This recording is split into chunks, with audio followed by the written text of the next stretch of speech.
In today's video, I'm going to show you how to change your payment method in Namecheap step by step so you can quickly switch between card, PayPal, or account balance without any confusion. This is a simple but important tutorial if you want to keep your billing details up to date and make sure your next renewal or purchase goes through smoothly. If this video helps, make sure to hit the like button, subscribe for more easy tutorials, and let's jump right in.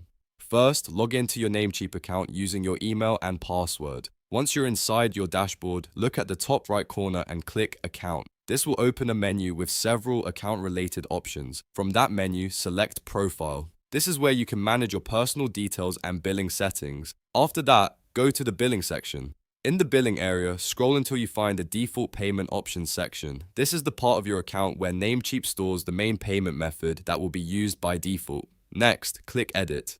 When you do that, you'll see the payment methods available to your account. Now select the payment method you want to use. You can choose card if you want to pay with a debit or credit card, PayPal if you prefer to use your PayPal account, or account balance if you want Namecheap to charge from your available balance.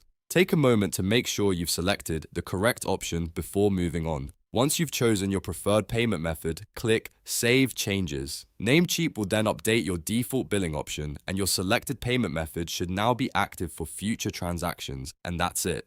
You've successfully changed your payment method in Namecheap. It only takes a minute once you know where to look, and now you can manage your billing setup with confidence. If this tutorial helped you out, please give this video a thumbs up, subscribe to the channel for more simple how-to guides, and I'll see you in the next one.